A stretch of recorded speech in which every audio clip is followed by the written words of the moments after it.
Hello बच्चों, कैसे हो आप लोग? सोच रहे होंगे आज मैम गिटार पढ़ाने वाली है क्या? नहीं, गिटार नहीं सिखाने वाली है, लेकिन जिस चैप्टर को पढ़ाने वाली हूँ उसके नाम में ही प्ले था, तो मैंने कहा क्यों ना खेलते खेलते शुरुआत करें।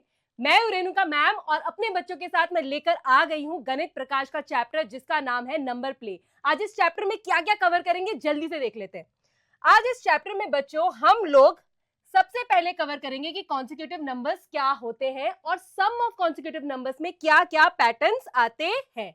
इसके अलावा पैरिटी का क्या मीनिंग होता है और हमारे नंबर्स में अलग अलग पैटर्न्स की पैरिटी कैसे चेक करते हैं वो भी आज हम चेक करेंगे। इसके अलावा फैक्टर्स ऑफ मल्टीपल्स में डिविजिबिलिटी कैसे चेक की जाती है ये भी आज हम कवर करेंगे। तीनों ही टॉपिक बहुत बहुत बहुत इंपॉर्टेंट है, इसलिए वीडियो को लास्ट तक देखना। ठीक है, चलो स्टार्ट करते हैं। तो सबसे पहला सवाल हमारा ये है कि the sum of 4 consecutive numbers is dash, मतलब सम ऑफ 4 कॉन्सिक्यूटिव नंबर्स क्या होता है हमेशा। इसमें सबसे पहले समझना जरूरी है कि भाई कॉन्सिक्यूटिव नंबर से मैम आपका क्या मतलब है। नंबर्स को तो हम सब जानते हैं, 1 2 3 4 5 6 7 8 9 10। अब यही है कॉन्सिक्यूटिव नंबर्स, मतलब एक के बाद एक आने वाले नंबर। तो 1 2 3 4 5 ये सब कॉन्सिक्यूटिव नंबर्स आ रहे हैं। तो अगर मैं बोलूं दो कॉन्सिक्यूटिव नंबर्स तो वो हो जाएगा 1 2, वो हो जाएगा 2 3, वो हो जाएगा 3 4, कोई भी ऑप्शन आप ले सकते हो, 10 11 12 13। अगर मैं बोलूं 3 कॉन्सिक्यूटिव नंबर्स तो इसका मतलब 1 2 3 6 7 8, कोई भी एग्जाम्पल आप ले सकते हो। हम किससे शुरुआत कर रहे हैं? हम शुरुआत कर रहे हैं 4 कॉन्सिक्यूटिव नंबर्स से, जो कि 1 2 3 4 5 6 7 8 कुछ भी हो सकता है। अब आ जाते हैं उनके सम पे कि हमें यहां ऑब्जर्व करना है कि हम कोई भी 4 कॉन्सिक्यूटिव नंबर्स को आपस में ऐड कर दे तो जो रिजल्ट आता है उसकी स्पेशल बात क्या है।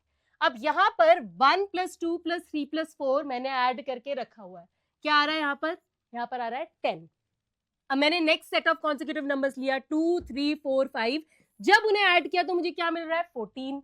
इसी तरह 3 + 4 + 5 + 6 18 आ रहा है, 4 + 5 + 6 + 7 22 आ रहा है। आप कोई भी 4 कॉन्सिक्यूटिव नंबर्स ऐड करके यहाँ पर देख सकते हो कि पैटर्न कुछ फॉलो हो रहा है कि नहीं। अब अगर आप देखोगे तो इनकी एक स्पेशल बात क्या है कि ये सारे के सारे इवन नंबर है ना। कितना बढ़िया ऑब्जर्वेशन है कि आप कोई भी 4 नंबर उठाकर देख लो, उनको आप ऐड करोगे अगर वो कॉन्सिक्यूटिव है तो उनका रिजल्ट इवन ही आएगा। चलो, बहुत बढ़िया ऑब्जर्वेशन है। अब अपनी ऑब्जर्वेशंस को ना थोड़ा और बढ़ाते हैं। ये तो हमने देख लिया कि अगर हम 4 कॉन्सिक्यूटिव नंबर्स को ऐड करते हैं तो इवन नंबर आता है। भाई बहुत अच्छी बात है, लेकिन मैम आपने ऐड ही क्यों किया? अगर आप सब्ट्रैक्ट करती इनमें से किसी भी एक नंबर को तो इवन आता कि ऑड आता, ये तो चेक करना पड़ेगा। तो अब अगर मेरे पास ये एक एग्जांपल है 3 4 5 और 6, तो इसमें से मैं किसी भी नंबर को माइनस कर सकती हूँ, किसी भी नंबर को ऐड कर सकती हूँ, लेकिन मैं सारे पैटर्न्स ऑब्जर्व कर लूँ इसके लिए मैं एक सिस्टमैटिक वे में चलती हूँ। सबसे पहले मैं 3 को फिक्स कर लेती हूँ। ठीक है, अब अगर मैंने 3 को फिक्स कर लिया तो या तो मैं 4 को इसमें ऐड कर सकती हूँ या मैं 4 को इसमें माइनस कर सकती हूँ। ठीक है ना, परफेक्ट है। ठीक है, चलो 3 मैंने फिक्स कर लिया था, 4 मैंने या तो ऐड कर लिया या सब्ट्रैक्ट कर लिया। 5 की तरफ चलते हैं। जब मैंने 4 को ऐड किया उस टाइम पे या तो मैं 5 ऐड कर सकती हूँ या फिर मैं 5 को माइनस कर सकती हूँ। और बिल्कुल इसी तरह जब मैंने 4 को माइनस किया तब भी मेरे पास ऑप्शन है कि या तो मैं 5 को ऐड कर सकती हूँ या फिर मैं 5 को माइनस कर सकती हूँ। ठीक है, कितनी सारी पॉसिबिलिटीज यहाँ पर हमारे पास आ गई है ऑलरेडी। लेकिन अभी मेरे पास एक नंबर बचा हुआ है जो कि है 6। अब इन चारों ही पोजीशन में मेरे पास 6 की दो ऑप्शन है। सबसे पहले जब 3 में 4 को ऐड किया और 5 को ऐड किया उस टाइम पे मैं 6 को ऐड कर सकती हूँ और 6 को माइनस भी कर सकती हूँ। अब इसी तरह जब 3 में 4 को ऐड किया लेकिन 5 को माइनस किया उस टाइम पर मैं 6 को ऐड कर सकती हूँ और 6 को माइनस भी कर सकती हूँ। और बिल्कुल इसी तरह यहाँ पर भी मेरे पास दो ऑप्शन आ जाती है। अब सवाल ये आता है कि इसको सिंप्लीफाई कैसे किया जाए। जब भी तुम किसी भी एक ट्रैक को फॉलो करोगे तो तुम देखोगे कि तुम्हें एक पूरा एक पैटर्न नजर आता है यहाँ पर, जैसे कि 3 + 4 + 5 + 6। और अगर तुम इसको देखोगे तो 3 + 4 + 5 - 6। ठीक है ना, परफेक्ट है। चलो, मैंने इसको ना बहुत अच्छे से लिख लिया है और उसके बाद उसको सिंप्लीफाई भी कर लिया ताकि हम सीधा पहुंच जाए अपनी ऑब्जर्वेशन पे। तो भाई क्या ऑब्जर्वेशन यहाँ पर निकल कर आ रही है? मैंने देखा कि जब मैं इतने सारे पैटर्न्स बनाती हूँ ना, चाहे मैं कुछ भी करूं, जो आंसर आता है उसमें भी मुझे एक ऑड या इवन का पैटर्न जो है वो नजर आ रहा है। क्या नजर आ रहा है? ये सारे ही नंबर इवन है। अब आप बोलोगे मैम -4 कैसे इवन है? अरे है -4 भी इवन है। इवन और ऑड होने के लिए आपको पॉजिटिव और नेगेटिव नंबर्स देखने की जरूरत नहीं है। सिंपली आपने क्या सीखा है? आपने सीखा है कि वो 2 से डिविजिबल होना चाहिए, राइट? इसमें तो कोई दिक्कत नहीं है। क्या -4 को आप 2 से डिवाइड कर सकते हैं? बिल्कुल, आंसर आएगा -2 आएगा ना। तो इसीलिए ये नेगेटिव नंबर्स भी इवन है और सारे ही नंबर यहाँ पर इवन आ रहे हैं। यानी कि अगर मैं 4 कॉन्सिक्यूटिव नंबर्स उठा लूं, उनको मैं ऐड करूं या किसी भी तरीके से मोड़ तोड़ के उसे माइनस कर दूं, कैसे कैसे आंसर हर बार इवन आ रहा है? हम कैसे मान ले कि ऐसा ही होगा? अगर मैं कोई और एग्जांपल लूं, क्या तब भी ऐसा ही आएगा? अब इसको चेक करने के लिए हमें हेल्प करते हैं एल्जेब्रिक एक्सप्रेशंस। कौन हेल्प करते हैं? Algebraic expressions. अब ये बात समझने के लिए हमारा ये समझना जरूरी है कि जब आप 4 कॉन्सिक्यूटिव नंबर्स को ऐड करते हो तो आप किस टाइप के नंबर्स को ऐड कर रहे हो, वो ऑड है या इवन। अगर आप कोई भी 4 कॉन्सिक्यूटिव नंबर्स देखो तो आप हमेशा देखोगे कि एक पैटर्न होता है। पैटर्न है odd even odd even, right? आप बोलोगे मैम आपने तो 1 से शुरू कर दिया, आप 2 से शुरू कर लो। अरे 2 से शुरू कर लो तो भी तुम्हें दिखेगा कि तुम्हें इवन ऑड का पैटर्न है। यानी कि 2 इवन नंबर्स आप ले रहे हो और 2 ऑड नंबर्स आप ले रहे हो, ठीक है? अब जब आप इनको ऐड करते हो तो हर बार इवन नंबर क्यों आता है, ये समझने के लिए आपको ये समझना जरूरी है कि जब आप 2 इवन नंबर्स लेते हो और उन्हें ऐड या सब्ट्रैक्ट करते हो तो आंसर क्या आता है। चलो एग्जाम्पल लेते हैं। सबसे छोटा इवन नंबर मेरे पास 2 है, दूसरा मैं 4 ले लेती हूँ अपनी कैलकुलेशन आसान करने के लिए। अगर मैं इनका सम निकालूं तो वो आता है 6 और अगर मैं इनका डिफरेंस निकालूं तो वो आता है 2। यानी कि हर केस में वो इवन नंबर ही आ रहा है। तो यानी कि 2 इवन नंबर्स को अगर आप प्लस या माइनस करते हो तो आंसर इवन ही आता है। इतनी बात क्लियर है? पक्का थम्स अप डालो कमेंट्स में अगर समझ में आ रही है तो, है ना? चलो नेक्स्ट एग्जांपल, ये तो इवन हो गया। ऑड का क्या करेंगे? 2 ऑड नंबर ले लेती हूँ। मैं ले लेती हूँ 1 और 3, छोटे छोटे लेते हैं ना यार, कैलकुलेशन थोड़ी इजी हो जाएगी, ठीक है? इनको अगर मैं ऐड कर दूं तो मुझे क्या मिलता है? यहाँ पे मिला 4 और अगर मैं इनका डिफरेंस निकाल दूं तो मुझे मिला 2।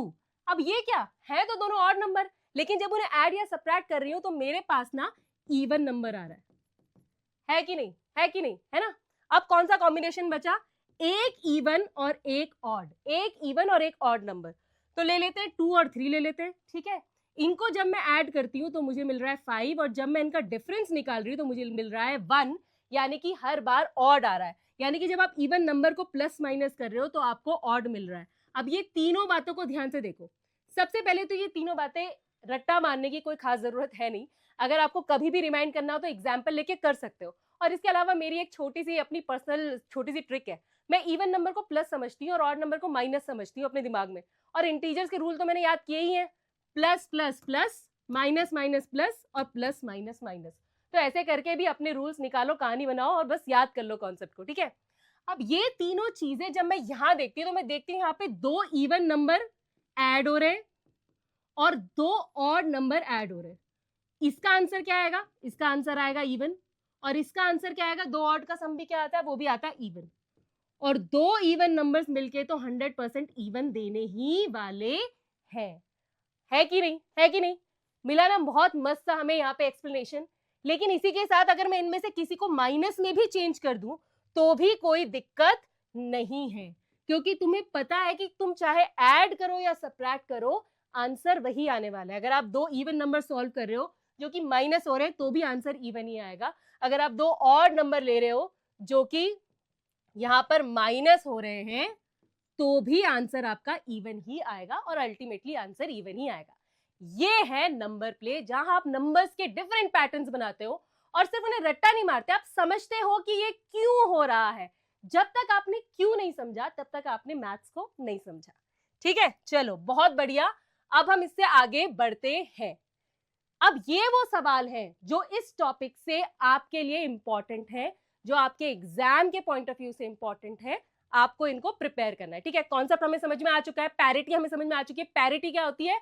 कोई भी एक्सप्रेशन या कोई भी नंबर ऑड होगा या इवन होगा, बस वही पैरिटी होती है। तो जब आपको किसी चीज की पैरिटी को चेक करने को कहा जाए तो आपको बस ये देखना है कि उस एक्सप्रेशन को सॉल्व करके इवन आने वाला है या ऑड, ठीक है? हमको समझ चुका है इतना। चलो अब इस इंपॉर्टेंट क्वेश्चन पर चलते हैं। ये क्वेश्चन कह रहा है कि suppose p is the smallest of 5 consecutive numbers, 5 consecutive numbers है और उसमें से सबसे पहला सबसे छोटा वाला नंबर p है। अब describe the other 4 numbers in the terms of p। तो अब सबसे पहले कॉन्सिक्यूटिव नंबर्स को ऑब्जर्व करो, बहुत ही सिंपल ऑब्जर्वेशन है। मैं ले लेती हूँ कोई भी 5 कॉन्सिक्यूटिव नंबर्स, ठीक है। अब इनका और इसका क्या रिलेशन है? कॉन्सिक्यूटिव नंबर्स हमारे नंबर सिस्टम में क्या ही पैटर्न नजर आता है कि हर नंबर अपने पहले वाले का +1 होता है। सिंपल सी बात है, जिंदगी बहुत आसान है हमारी। यहाँ पे 12 और 13 +1, यहाँ से यहाँ तक +1, यहाँ से यहाँ तक +1, कोई दिक्कत नहीं है। अब मुझे बोला है कि मुझे 5 नंबर यहाँ पर चाहिए, क्योंकि 5 कॉन्सिक्यूटिव नंबर्स की यहाँ पर बात हो रही है। 1 2 3 4 और ये 5वां यहाँ पे। हाँ, पहला वाला नंबर उन्होंने मुझे दे दिया। पहला वाला नंबर क्या है? पहला वाला नंबर है p। तो अब नेक्स्ट नंबर क्या होगा? नेक्स्ट नंबर उसका +1 होने वाला है, तो मेरा नेक्स्ट नंबर हो जाएगा p +1।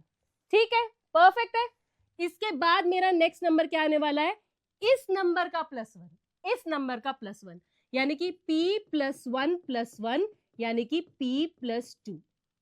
ठीक है, परफेक्ट।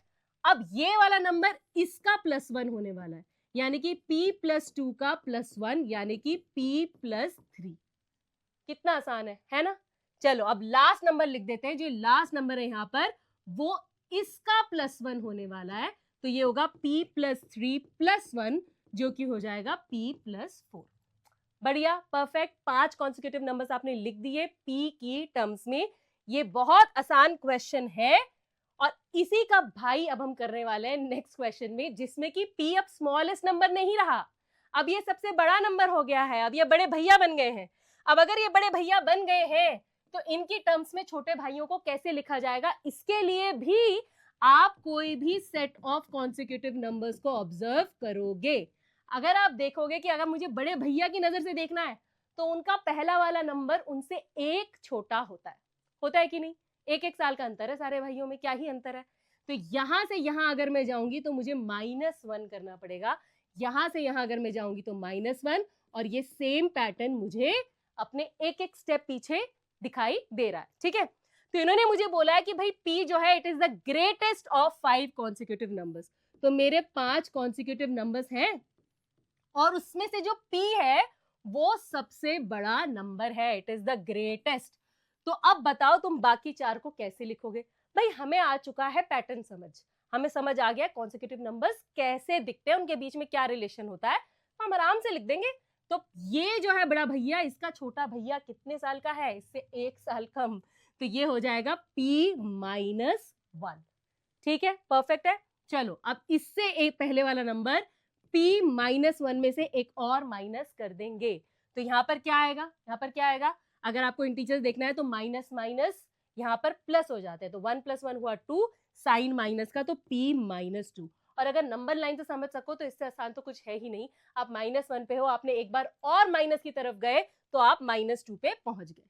ठीक है, अब यहाँ पर फिर से p-2 से एक कम कर देंगे तो आ जाएगा p-3, और यहाँ पर p-3 से एक और कम कर देंगे तो आ जाएगा p-4। और ये मैंने अपने कॉन्सिक्यूटिव नंबर्स लिख दिए। कॉन्सिक्यूटिव नंबर स्टार्ट यहीं से हो रहे हैं, p-4, p-3, p-2, p-1 और t। ठीक है, परफेक्ट है। एग्जाम के लिए बहुत इंपॉर्टेंट है, अच्छे से समझ के प्रैक्टिस कर लेना। ठीक है, अब उसी के टाइम पे इसी की टाइप का एक और क्वेश्चन दे रही हूं जो भी बहुत इंपॉर्टेंट है। The middle number in the sequence of 5 consecutive even numbers is 5p, express the other 4 numbers in the sequence। अब छोटे भाई से हमने नंबर लिख दिया, बड़े भाई से हमने सारे नंबर लिख दिया, अब बीच वाला जो है वो थोड़ा सा फोमो में आ गया है कि भाई मेरा क्या, मेरी तो कोई वैल्यू ही नहीं है घर में। तो कोई बात नहीं, मिडिल नंबर से भी हम लिख सकते हैं। अब इसमें ना इसी एक क्वेश्चन से मैं तुम्हें 2 क्वेश्चन समझाती हूँ। ठीक है, सबसे पहला क्वेश्चन लो जिसमें सिंपली ये हो कि आपके पास कॉन्सिक्यूटिव नंबर्स है। क्या है?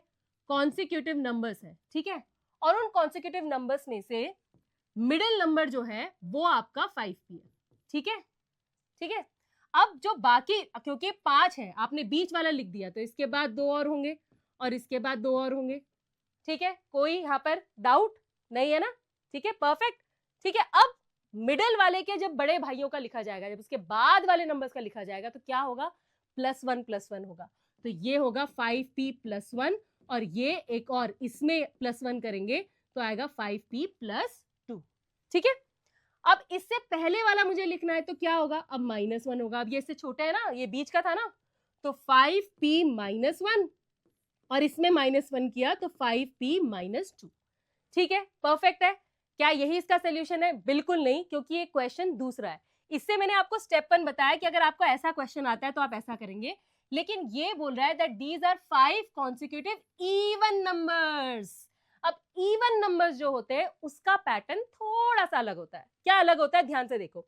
इसके लिए मैं तुम्हें एक पैटर्न समझाती हूँ कि इवन नंबर्स का क्या पैटर्न होता है। ये समझने के लिए इवन नंबर्स ले लो, 2, 4, 6, 8, 10। ये कोई 5 मैंने इवन नंबर्स ले लिए, कोई भी। अब इनके बीच में एक एक का अंतर नहीं है, इनके बीच में 2 का अंतर है। अगर आप देखोगे तो 2 में आप 2 ऐड करोगे तो 4 मिलेगा, 4 में 2 ऐड करोगे तो 6 मिलेगा, 6 में 8 ऐड करो 2 ऐड करोगे तो 8 मिलेगा, और 8 में 2 ऐड करोगे तो 10 मिलेगा। ठीक है, ठीक है भाई, इवन बोलेंगे तो हम वही पैटर्न ढूंढकर निकालेंगे। शब्दों को ढंग से पढ़ना है, क्वेश्चन को ढंग से पढ़ना है। तो अब क्या होगा, अब अगर मुझे पैटर्न समझ में आ चुका है कि मुझे इवन कॉन्सिक्यूटिव नंबर्स चाहिए, क्या चाहिए, इवन कॉन्सिक्यूटिव नंबर्स, और मैं बना लूं भैया 5 ब्लैंक, और उसमें से इन्होंने मुझे बोला है कि भाई जो मिडल नंबर है वो है 5p, तो मैंने लिख दिया 5p।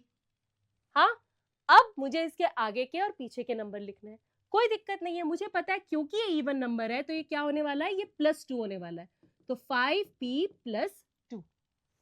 ठीक है, नेक्स्ट इसमें मैं +2 करूंगी तो 5p, मैम की हैंडराइटिंग ना अभी तक सुधर नहीं रही है, 5p + 2 यानी कि 5p + 4। बढ़िया है ना। अभी ये जो बीच वाला भाई है, इसके छोटे भाई तो रह ही गए, उनको भी कवर करेंगे। अब याद रखेंगे क्योंकि इससे छोटे हैं तो यहाँ पर क्या करेंगे, -2, तो 5p - 2 कर दिया।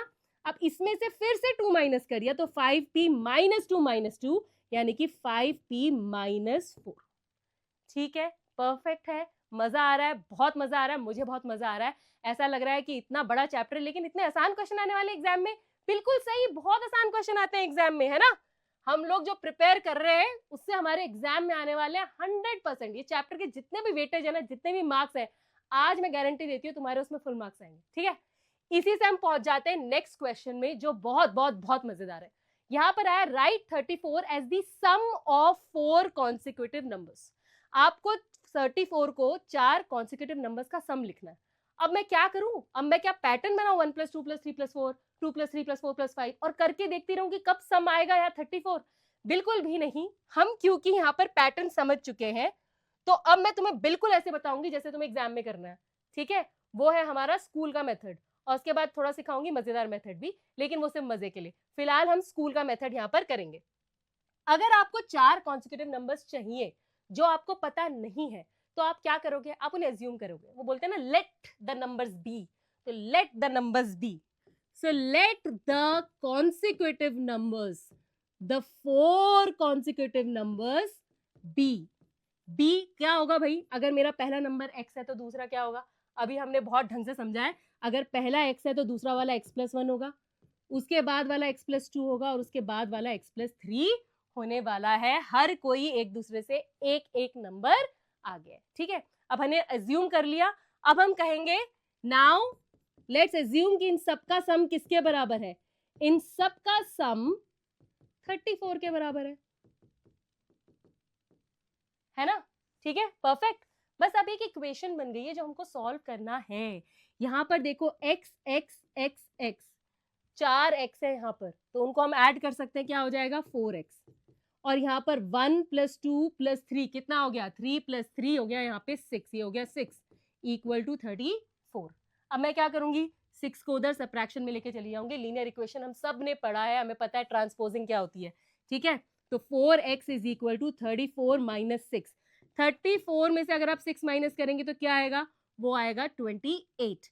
और x is equal to 28/4। Division में चला जाएगा, यहाँ मल्टीप्लीकेशन में क्या आया आपका 4 7 28। करेक्ट, x मिल गया आपको। यहाँ पर आंसर सोल्यूशन नहीं छोड़ना है, ठीक है, क्योंकि आपका यहाँ पर 80% क्वेश्चन सॉल्व हो चुका है। आपसे क्या पूछा गया था, आपसे पूछा था कि आप कॉन्सिक्यूटिव नंबर्स बताओ, तो आपके कॉन्सिक्यूटिव नंबर्स क्या होंगे। आपका पहला कॉन्सिक्यूटिव नंबर है x जो कि आ गया 7। आपका दूसरा कॉन्सिक्यूटिव नंबर क्या है x+1 यानी कि 7+1 यानी कि 8। आपका तीसरा कॉन्सिक्यूटिव नंबर है x+2 यानी कि 7+2 यानी कि 9। और चौथा कॉन्सिक्यूटिव नंबर है x+3 यानी कि 7+3 इज इक्वल टू 10। 7 8 9 10 अगर यकीन नहीं आता तो ऐड करके देख लो, इनका सम आपको 34 ही मिलने वाला है। मैंने कितनी बार कहा है कि सब गलत हो सकते हैं, मैथ्स गलत नहीं हो सकती है, ठीक है। तो आंसर तो यही है। अब थोड़ा सा मजा करते हैं। ये तो हो गया स्कूल का मेथड जिसको हम बोलते हैं आम जिंदगी, और अब आ जाते हैं थोड़ा मेंटोस वाली जिंदगी पे। देखो याद रखो, मेंटोस जिंदगी सिर्फ आंसर चेक करने के लिए है। अगर आपने मेंटोस एग्जाम हॉल में मेथड ले लिया तो फिर नंबर जो कटेंगे तो मुझे बोलना मत कि रेणुका मैम आपने बताया नहीं था। रेणुका मैम ने बताया है, ठीक है, तुमने सुना है, सुन लिया है, हाँ। तो ये मेथड सिर्फ मजे करने के लिए, मजे करेंगे। 34 को मुझे 4 नंबर्स में डिवाइड करना है ना, कॉन्सिक्यूटिव नंबर्स में। तो क्यों ना मैं इसे 4 से एक बार डिवाइड करके देख लूं, कुछ भी हो सकता है ना। डिवाइड करते हैं 34 को 4 से, क्या आएगा 4 8 32। ठीक है, अब यहाँ पर रिमाइंडर आ रहा है, इग्नोर द रिमाइंडर। आपको 4 नंबर चाहिए ना, 1 2 3 4, तो जो सेकंड नंबर है वो आपको मिल गया है यहाँ पर 8। बाकी नंबर्स लिख दो, है ना मेंटोस वाला मजेदार मेथड। लेकिन ये सिर्फ आंसर चेक करने के लिए, बार बार बोल रही हूँ, एग्जाम में करोगे ना इसके मिलेंगे 4 मार्क्स और इसके लिए मिलेगा क्वेश्चन मार्क कि बेटा कहाँ से चीटिंग किया, आगे वाले से कि पीछे वाले से। मैम ये तो रेणुका मैम ने नहीं बताया है, याद रखना, ठीक है। चलो अब ये टाइप के क्वेश्चन जो है बहुत इंपॉर्टेंट है, इसलिए एक बार फिर से इनको प्रैक्टिस हम करेंगे। 50 as the sum of 4 consecutive numbers, ठीक है। कॉन्सिक्यूटिव नंबर्स आप कैसे एज्यूम करोगे, आप ले लोगे उन्हें x, x+1, x+2 और x+3। अब आपको बोला है कि इनका जो सम है वो आने वाला है 50। अब यहाँ पे लाइक टर्म्स क्या है, ये देखो ये 4x है यहाँ पे, तो हर बार 4x ही आता है, देख रहे हैं हम। और यहाँ पर भी हर बार सेम ही आएगा जो कि है, अगर आपने यही अज्यूम किया है तो आपका 6 आ गया विच इज इक्वल टू 50। तो 4x is equal to 50 minus 6 जो कि क्या हो जाता है, आपने 6 माइनस कर दिया तो यहाँ आ गया 44। x is equal to 44/4 which is equal to 11। तो आपके कॉन्सिक्यूटिव नंबर्स यहाँ पर क्या आएंगे, आपके नंबर्स आएंगे 11 जो कि है x, x+1 आपका आ जाएगा 12, x+2 आपका आ जाएगा 13 और x+3 आपका आ जाएगा 14। ये है हमारी एग्जाम वाली आम जिंदगी। मेंटोस वाला तुम खुद करके बताओ मुझे, ठीक है, कि इसमें भी वो अप्लाई हो रहा है कि नहीं हो रहा है, ठीक है, परफेक्ट। चलो आगे बढ़ते हैं। अब एग्जाम की तैयारी करनी है हमको इस चैप्टर को पूरा समझ के, तो ये वो नेक्स्ट टाइप है जो आपको 100% आ सकता है। ये है without computing them find out which of the following arithmetic expressions are even। अब वैसे भी हम कंप्यूट कर नहीं सकते, यहाँ पे तो अलजेब्रिक एक्सप्रेशन दे रखा है, लेकिन हम ये समझ सकते हैं कि जब कोई एक्सप्रेशन आपको मिलता है तो वो इवन होता है या फिर वो ऑड होता है, और उसी के हिसाब से हम इसको डिसाइड करेंगे। तो सबसे पहला वाला एग्जाम्पल देखते हैं। यहाँ पर आपको दिया हुआ है x² + 2, यानी कि एक स्क्वायर नंबर है और उसमें आपने 2 को ऐड कर दिया है। अब यहाँ पर यह जानना बहुत जरूरी है कि x² एक इवन नंबर होगा कि ऑड नंबर होगा, आप मुझे बताओ। सबसे पहले तो अलग अलग एग्जाम्पल लेके सोचो, x की जगह आप क्या रख सकते हो, आप एक इवन नंबर रख सकते हो या फिर आप एक ऑड नंबर रख सकते हो, ठीक है ना। इवन नंबर रख के देखते हैं। भाई मेरे को तो जब भी कुछ रख के सोचना होता है ना, मैं तो सबसे सिंपल वाला इवन और ऑड रख के देखती हूँ, क्योंकि मुझे समझना है, मुझे कैलकुलेशन की दरिया में फंसना नहीं है, ठीक है। तो सबसे सिंपल इवन नंबर मेरा 2 है। ऑड की जगह एक्चुअली मैं 1 भी ले सकती हूँ, बट फिर भी किसी को लगे कि मैम 1 से क्या पैटर्न आप निकाल रहे हो, तो 3 ले लेते हैं, ठीक है। अब अगर मैंने एक इवन नंबर का स्क्वायर किया तो मुझे क्या मिला, मुझे मिला 4 जो कि एक इवन नंबर है। अब आप 2 स्क्वायर करो, आप 6 का स्क्वायर करो 36, आप 10 का स्क्वायर करो जो 100 आएगा।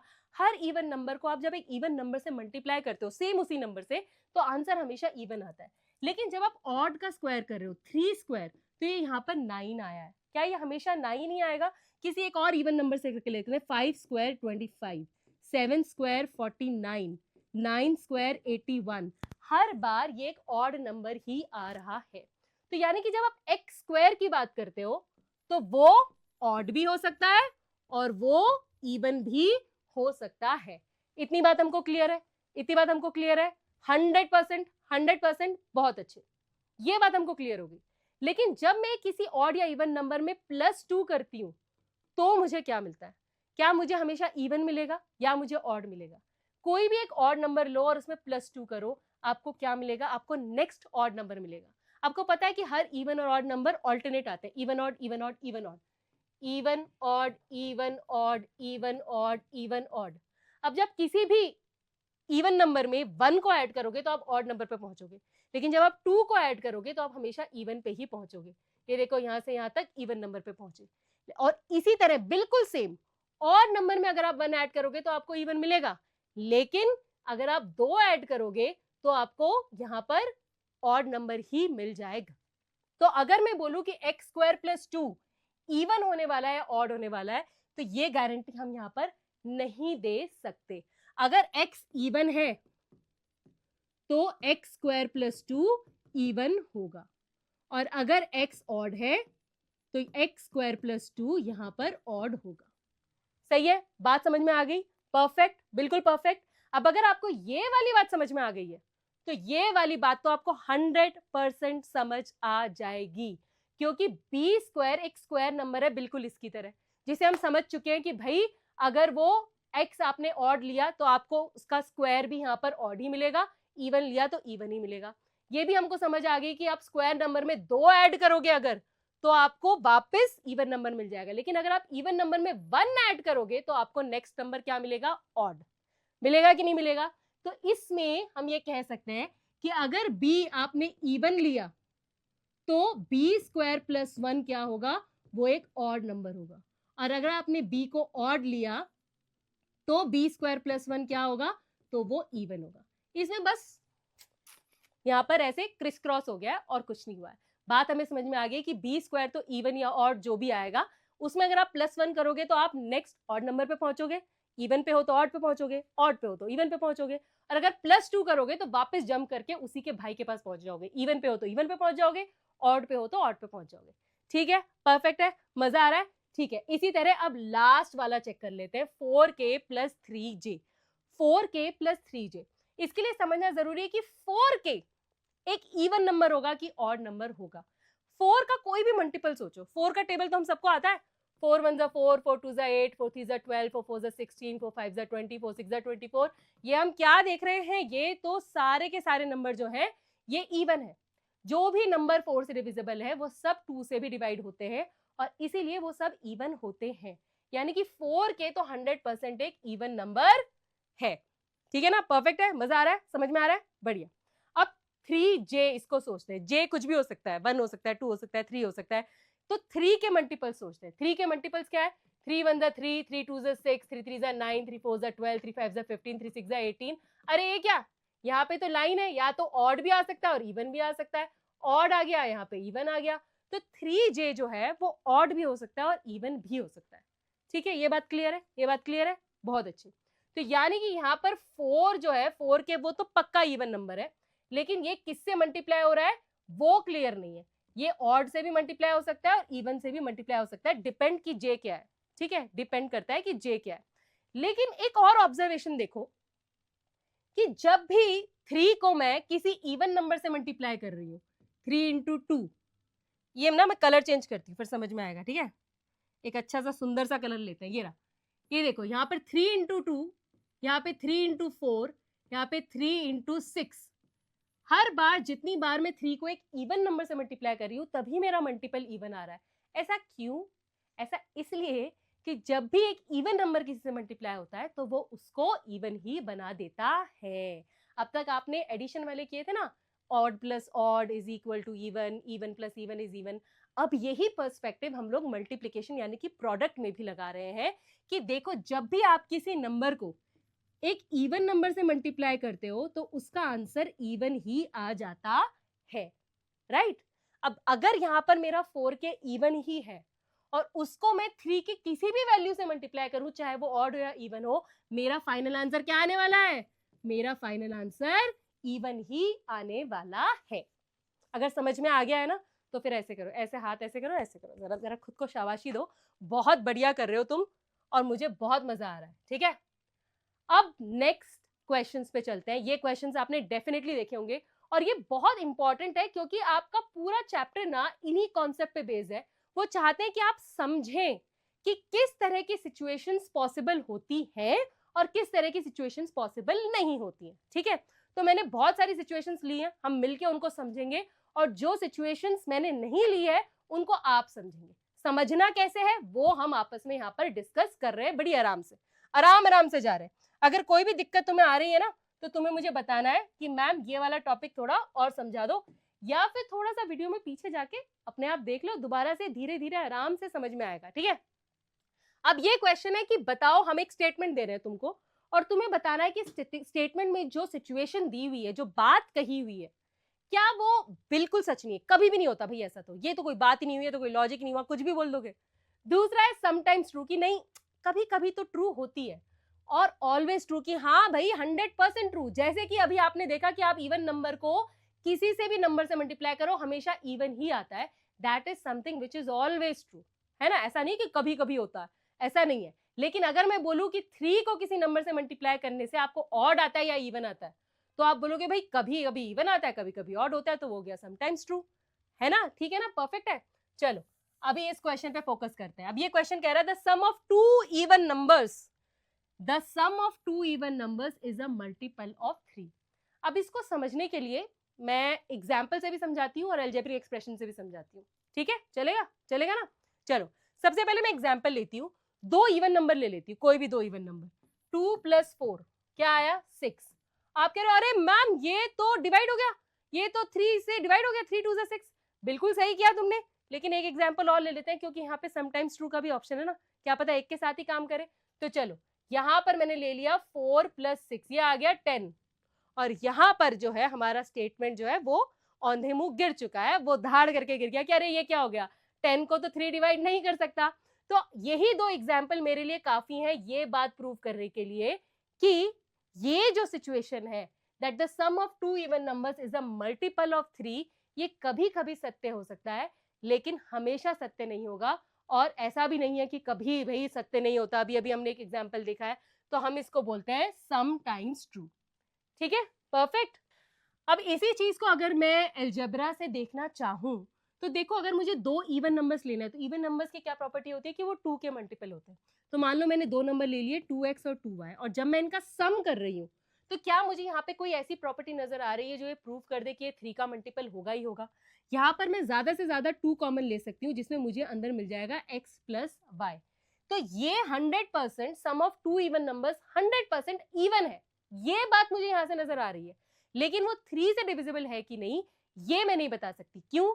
क्योंकि इवन और ऑड दोनों ही नंबर 3 के टेबल में आते हैं। अभी हमने इससे पहले वाले क्वेश्चन में ये बात अच्छे से समझी थी कि 3 का टेबल 3 1 3 3 2 6 3 3 9 4 12, 6 और 12 इवन है, 3 और 9 ऑड है।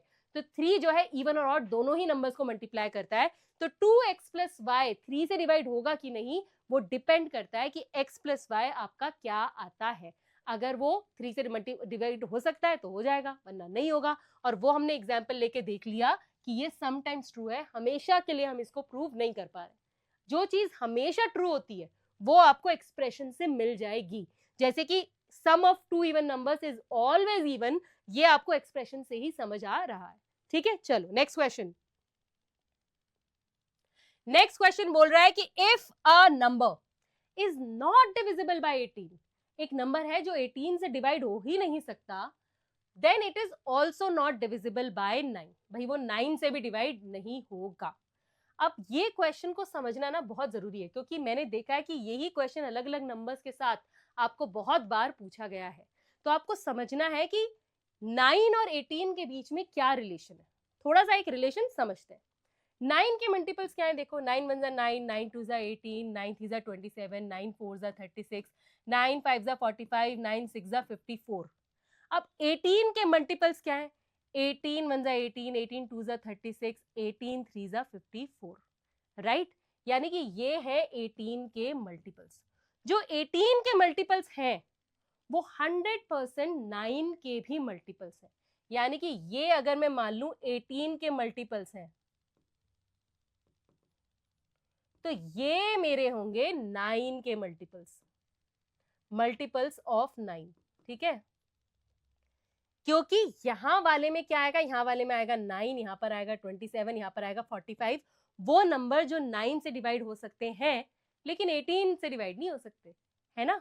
तो ये वाला अंडरस्टैंडिंग अगर आपको इधर आ गया तो आप समझोगे कि अगर एक नंबर 18 से डिविजिबल नहीं है तो वो 9 से भी डिविजिबल नहीं होगा, यह कहना पूरी तरह से सही नहीं है। क्यों? क्योंकि आप एग्जाम्पल देखो 27 18 से डिवाइड हो सकता है? बिल्कुल नहीं हो सकता, रिमाइंडर छोड़ देगा, है ना। लेकिन क्या 27 9 से डिवाइड हो सकता है?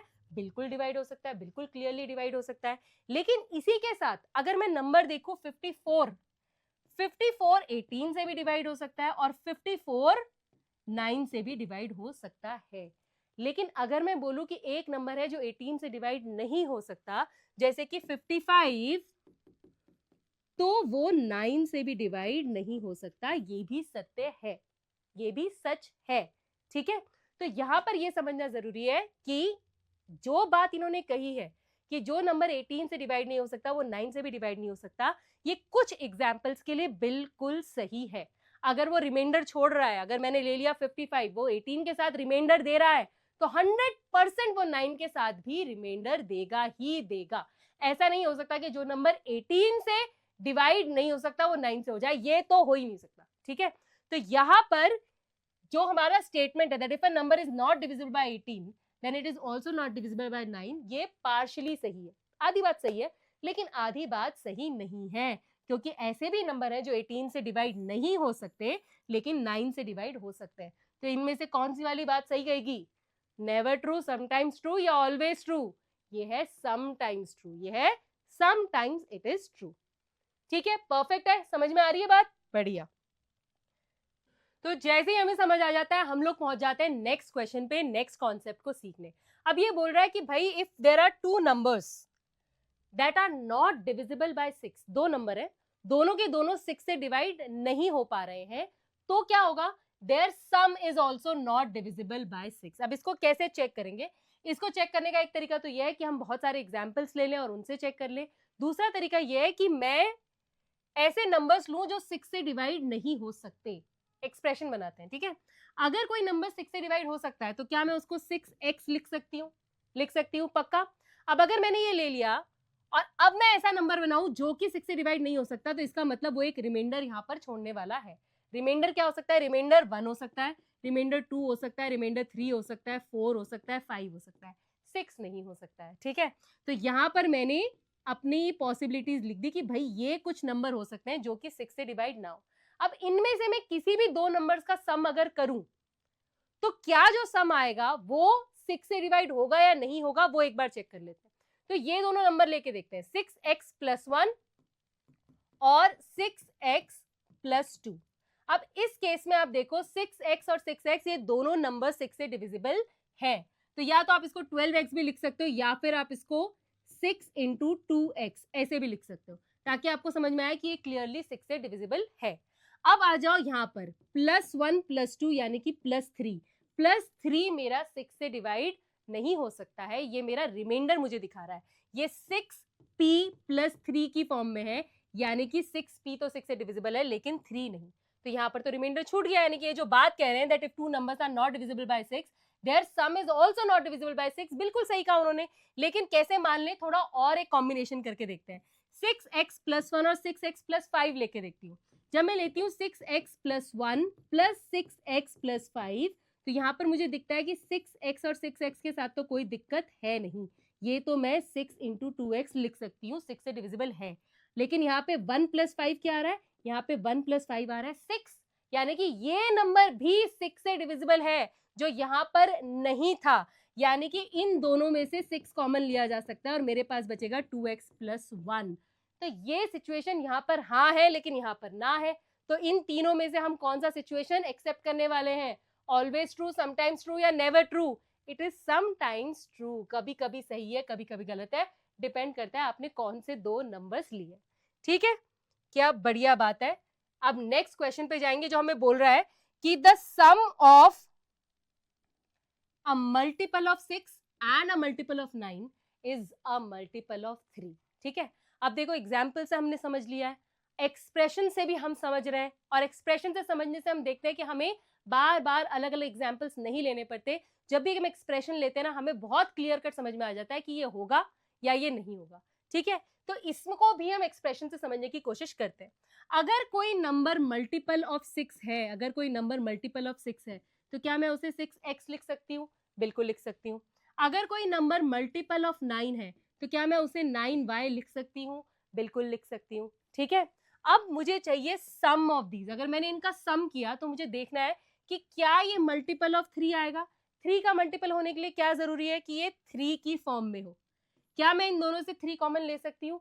100%। 3 2 6, 3 3 9, ये दोनों ही टर्म्स 3 से डिविजिबल है, इसीलिए यहाँ पर 3 का मल्टीपल इनका सम होगा। तो इन तीनों में से कौन सी सिचुएशन सही है? अभी ऑलवेज ट्रू, ये बिल्कुल सही है, हमेशा सही है। जब भी आप 6 का मल्टीपल और 9 का मल्टीपल लेके ऐड करोगे तो जो भी सम आएगा वो 3 से भी डिवाइड होगा। ठीक है, तो इस तरह आपको ये वाले क्वेश्चंस जो है प्रैक्टिस करने हैं, उनको चेक करना है। एग्जाम्पल्स लेके आप कर सकते हो, आप एक्सप्रेशंस के साथ भी कर सकते हो। ठीक है, चलो आ जाओ इधर। अब ये क्वेश्चन देखो, बहुत इंपॉर्टेंट है ये, अगर एग्जाम में आया तो 100% आपका 3 मार्क्स के लिए आएगा। ठीक है, चलो, find a few numbers that leave a remainder of 2 when divided by 3 and a remainder of 2 when divided by 4। ठीक है, अब इस क्वेश्चन को समझने के दो तरीके हो सकते हैं। पहला तरीका ये हो सकता है कि आप सिर्फ ये देखो कि find a few numbers that leave a remainder of 2 when divided by 3। मतलब सिर्फ 3 के नजरिए से देखो कि भाई वो कौन से नंबर्स है जो 3 के डिवाइड करने के बाद आपको 2 रिमाइंडर छोड़ देते हैं।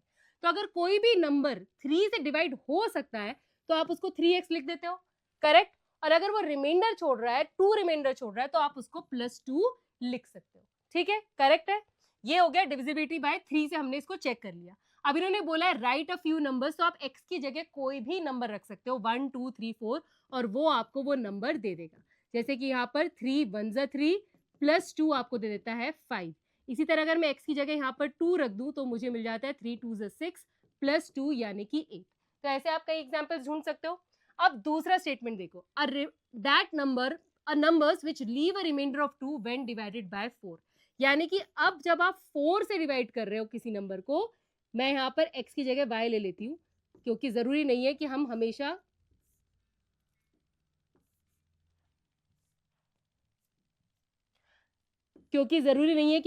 x को ही ले। तो 4y प्लस रिमाइंडर यहाँ पर क्या छोड़ रहा है? x। ठीक है, तो ये मेरा एक्सप्रेशन हो गया 4y + 2। अब इसके अगर आपको अलग अलग एग्जाम्पल्स लिखने हो तो आप y की जगह 1 2 3 कुछ भी रख सकते हो और आपको वो मिल जाएगा। तो अगर मैं यहाँ पे 1 रखूँ तो 4 1 ज़ा 4 +2, यहाँ पर आपको मिल गया 6। अगर आप यहाँ पे 2 रखोगे तो 4 2 ज़ा 8 8 + 2 10। आप देखो ये सारे नंबर्स को जब आप 4 से डिवाइड करते हो तो आपका रिमाइंडर 2 आता है। ये तो हो गया एक तरीका सोचने का। ठीक है, दूसरा तरीका ये है कि find a few numbers that leave a remainder of 2 when divided by 3 and remainder of 2 when divided by 4। यानी कि ऐसे कॉमन नंबर्स, ऐसे कॉमन एक्सप्रेशंस जो आप 3 से डिवाइड करो या 4 से डिवाइड करो, आपको रिमाइंडर वो 2 ही देंगे। यानी कि आपको ऐसे कॉमन नंबर्स ढूंढने हैं जिनका कि रिमाइंडर क्या होगा? उनका रिमाइंडर हर बार 2 आएगा जब भी आप 3 या 4 किसी से भी डिवाइड करो। अब जो नंबर 3 और 4 दोनों से डिवाइड हो सकते हैं, वो क्या होते हैं? वो क्या होते हैं? वो होते हैं उनके वो होते हैं उनके कॉमन मल्टीपल्स। उनके क्या होते हैं? Common multiples. सबसे पहले तो 3 और 4 का सबसे छोटा कॉमन मल्टीपल क्या है, जिसको आप लोएस्ट कॉमन मल्टीपल भी बोलते हो? 3 और 4 का लोएस्ट कॉमन मल्टीपल है 12। करेक्ट, 12 है। अब वो सारे नंबर्स जो कि 3 और 4 से पूरे पूरे डिवाइड हो सकते हैं, वो 12 के मल्टीपल्स होने वाले। तो 12 24 36, 48, 60, ये वो सारे नंबर्स हैं जो कि 3 और 4 से पूरे पूरे डिवाइड हो जाएंगे। तो अगर मुझे एक एक्सप्रेशन बनाना है एक ऐसे नंबर का जो 3 और 4 दोनों से पूरा पूरा डिवाइड हो जाए, तो वो क्या होगा? वो होगा 12x। बात सही है, परफेक्ट है, कोई दिक्कत यहाँ पे नहीं है। अब हम क्वेश्चन पे वापस जाते हैं। इन्हें ऐसा नंबर नहीं चाहिए जो 3 और 4 दोनों से पूरा पूरा डिवाइड हो जाए, इन्हें ऐसा नंबर चाहिए जो 3 और 4 दोनों से डिवाइड होने के बाद 2 रिमाइंडर छोड़े। तो 12x वो नंबर है जो 3 और 4 दोनों से डिवाइड हो जाएगा, लेकिन जैसे ही मैं कहती हूँ +2 तो वैसे ही ये 2 रिमाइंडर छोड़ देता है। परफेक्ट है, कोई डाउट यहाँ पर नहीं है। एक बार फिर से इस क्वेश्चन को स्क्रैच से आप सुन सकते हो, खुद से करके देख सकते हो अगर आपको कोई दिक्कत आती है। ठीक है, तो ये हमारा एक्सप्रेशन हो गया ऐसे नंबर्स का जो कि 3 और 4 दोनों से डिवाइड होके यहाँ पर क्या देते हैं? रिमाइंडर देते हैं 2। अब इन्होंने बोला था कि right few numbers like this, तो आप यहाँ पर x की जगह 1, 2, 3 कुछ भी लिखकर आप यहाँ पर अलग अलग एग्जाम्पल्स दे सकते हो। अगर मैंने x को 1 रखा तो यहाँ पर 14 आ जाता है, अगर मैंने x को यहाँ 2 रखा तो 26 आ जाता है। परफेक्ट, चलो let's move to the next question. अब नेक्स्ट क्वेश्चन हमारा आ जाता है एक ऐसा रिडल जो बहुत ही मजेदार है। ये उन्हीं कॉन्सेप्ट पे बेस्ड है जो अब तक आपने सीखे हैं, लेकिन अब ये बहुत आसान हमें लगने वाला है। I hold some pebbles not too many, मेरे पास कुछ पेबल्स हैं, ये जो मटके महाराजे बोल रहे हैं, लेकिन बहुत ज्यादा नहीं है। सबसे पहला क्लू जो इन्होंने हमें दिया है वो ये है that when I group them in threes one stage with me. That means मैं जब उसे 3 के ग्रुप करने की कोशिश करता हूँ, 3 से डिवाइड करने की कोशिश करता हूँ 3 के ग्रुप्स में, तो एक बच जाता है जो कि हम समझते हैं कि रिमाइंडर होगा। तो मान लो मैं मान लूं इसको 3x, तो मेरे पास एक रिमाइंडर बच जाता है। दूसरा क्लू क्या कहता है? Try pairing them up, it simply won't do. Pairing मतलब 2-2 के ग्रुप बनाना, और अगर आप ग्रुपिंग कर रहे हो तो आप क्या कर रहे हो? आप डिविजन कर रहे हो, डिविजन बाय 2। अब यहाँ पर स्टबन ऑड पेबल, एक बहुत ही जिद्दी ऑड पेबल जो है वो बच जाता है, यानी कि ये जो नंबर यहाँ पर है, जिस नंबर के पेबल्स इसके अंदर है, जो पत्थर है छोटे छोटे, वो 2 से भी डिवाइड नहीं हो सकते। तो उसको भी मैं इसी तरह लिख सकती हूँ 2y + 1, यहाँ पर भी रिमाइंडर जो है 1 बच जाता है। अब तीसरा क्लू ये है कि group them by 5, group them by 5 yet 1 is still around, तो यानी कि 5 से भी डिवाइड नहीं हो रहा है पूरा पूरा, तो यहाँ पर मैं ले लेती हूँ 5z, उसमें भी रिमाइंडर एक बच जाता है जो कि है +1। परफेक्ट है, यहां तक समझ में आ रहा है। अब इन्होंने एक बहुत अच्छा क्लू दिया जो इन्होंने बोला but grouping by 7 perfection is found, यानी कि वो जो नंबर है वो 7 से डिवाइड हो जाता है। ठीक है, इतना मुझे समझ में आ गया। चलो, more than 100 would be far too bold, यानी कि 100 के ऊपर हमें नहीं जाना है इस नंबर को ढूंढने में, आपको बताना है कि कितने पेबल्स आई होल्ड, मुझे कितने पेबल्स मेरे पास है। ठीक है, अब ये जो क्लू आपको समझ में आ रहा है, ये ध्यान से देखो, ये बिल्कुल आपको पहले वाले क्वेश्चन की तरह नजर आएगा। पहले वाले क्वेश्चन में क्या था? एक ऐसा नंबर था जो कि 3 और 4 दोनों से डिवाइड होते हुए 2 रिमाइंडर छोड़ रहा था।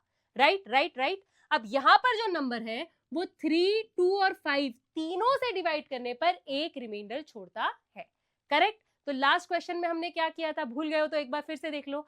हमने ऐसे नंबर ढूंढे थे जो 3 और 4 दोनों से डिवाइड हो पाए, और वो क्या थे? वो थे उनके कॉमन मल्टीपल्स। इसी तरह मुझे 3, 2 और 5 के कॉमन मल्टीपल्स ढूंढने हैं। कॉमन मल्टीपल ढूंढने के लिए सबसे पहले मैं ढूंढूंगी उनका लोएस्ट कॉमन मल्टीपल। 3, 2 और 5 का लोएस्ट कॉमन मल्टीपल क्या है? कैसे निकालते हैं एलसीएम? लॉन्ग मेथड से आप निकाल सकते हो, लेकिन यहाँ पर मुझे दिख रहा है कि तीनों ही को प्राइम नंबर्स हैं, तीनों के बीच में कोई भी कॉमन फैक्टर नहीं है, तो इनका एलसीएम इनका प्रोडक्ट ही होगा, यानी कि ये आ जाएगा 30। राइट, तो ये मेरे पास 30 आ गया, 30। ठीक है, अब 30 से मैं उसको 30 एक ऐसा नंबर है जो 3, 2 और 5 तीनों से डिवाइड हो सकता है, यानी कि 30 के सारे मल्टीपल्स अब जो आएंगे वो सब के सब 3, 2 और 5 से मल्टीप्लाई हो सकते हैं। इसमें इस बात में कोई डाउट बिल्कुल नहीं आएगा, क्योंकि इसको हम कवर कर चुके हैं। तो इसको मुझे लिख लेती हूँ 30p। 30p वो एक्सप्रेशन है जो कि 2, 3, 5 से डिवाइड होता है, लेकिन मुझे ये नहीं चाहिए था, मुझे तो वो चाहिए था जो कि एक रिमाइंडर भी छोड़े, यानी कि 30p + 1।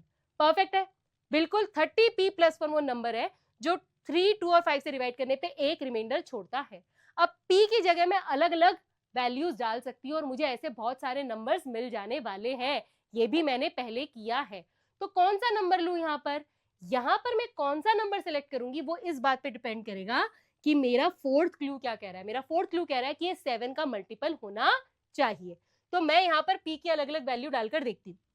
जब मैंने p की वैल्यू 1 डाली तो यहाँ पर आता है 30 इंटू 1 यानी कि 30 और प्लस 1 यानी कि 31। मेरा नंबर आ गया 31। क्या 31 7 से डिविजिबल है? बिल्कुल भी नहीं मैम, बिल्कुल नहीं, आप बेकार बात कर रहे हैं। ठीक है कोई बात नहीं, नेक्स्ट पे चलते हैं। p को मैं 2 ले लेती हूँ। अगर मैंने p को 2 लिया तो मेरा यहाँ पे आ जाता है 30 इंटू 2 और उसको मुझे प्लस 1 करना है। 30 इंटू 2 क्या है? 60। 60 प्लस 1 क्या हुआ? 61। क्या 61 मेरे 7 से डिविजिबल है, उसका मल्टीपल है? नहीं मैम, 7 की टेबल में तो 61 आता ही नहीं। कोई बात नहीं, मैं p को 3 लेके देखूंगी। जब मैं 3 लेती हूँ तो 30 इंटू 3 करना है मुझे और प्लस 1 यहाँ पर मैं करूंगी। यहाँ पर आया 90 प्लस 1 और ये आ जाता है 91। क्या 91 7 से डिविजिबल है? मैम हमें तो 7 का टेबल सिर्फ 7 10 70 तक याद है। तो आगे क्या करेंगे? अरे कुछ नहीं करेंगे, डिवाइड करके देख लेंगे यार। ये देखो 91 को 7 से डिवाइड कर देते हैं। 7 1 7, 2 बचा 1 यहाँ पर आ गया।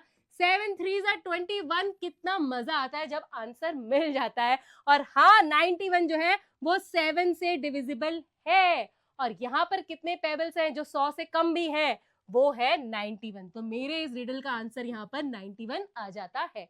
देखो अब तक तुमने जितने कॉन्सेप्ट सीखे थे वो सब के सब इस रिडल में आपके अप्लाई हो गए। बहुत अच्छे। चलो अब चल जाते हैं लास्ट टाइप ऑफ क्वेश्चन में जो कि बहुत इंपॉर्टेंट है हमारे लिए।